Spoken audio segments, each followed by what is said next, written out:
કે ભારતીય જનતા પાર્ટીનો જ્યારથી ઉદય થયો ત્યારથી સત્તાનું સિંહાસન ક્યારેય હતું જ નહીં. ભારતની વિરાસત એ ભારતીય જનતા પાર્ટીના મૂળભૂત સિદ્ધાંતોમાં રહ્યો કે આપણો વૈભવ, આપણી વિરાસત, આપણી સંસ્કૃતિ.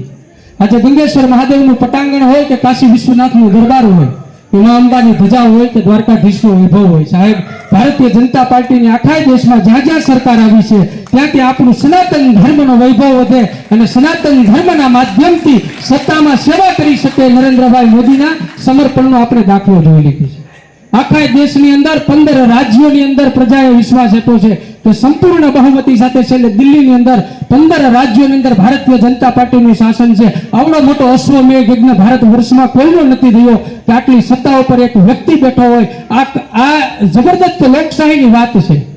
કે 15 રાજ્યોની અંદર કમળ ખીલ્યું છે અને કમળના માધ્યમથી આપણે જ્યાં જોઈએ ત્યાં નાનામાં નાનું ગંગેશ્વર મહાદેવનું મંદિર હોય કે કાશી વિશ્વનાથનો કોરિડોર હોય, સાહેબ નરેન્દ્રભાઈ મોદીનું એક લક્ષ્ય છે કે આપણો વૈભવ આજે છીએ આપણે નથી કાલે, પણ આપણી આવનારી પેઢી જ્યાં જ્યાં જાય ત્યાં તીર્થ સ્થાનો ઉપર ગૌરવભેર આપણી ધજા ફરકતી હોય એ પણ એક આપણું કેન્દ્ર બિંદુ હોય ને આપણી સંસ્કૃતિનો વારસો છે. એટલા માટે ભારતીય જનતા પાર્ટી પાલિકા હોય કે પાર્લામેન્ટ હોય, આપણી સૌની ફરજ છે તેની સાથે કટિબદ્ધ બની અને કોમલબેન રામાણીને ભવ્ય અને જંગી બહુમતીથી જીતાડવા માટે એકવાર જોરદાર તાળીઓ આપણા આવા લોક લાગેલા ઉમેદવાર માટે.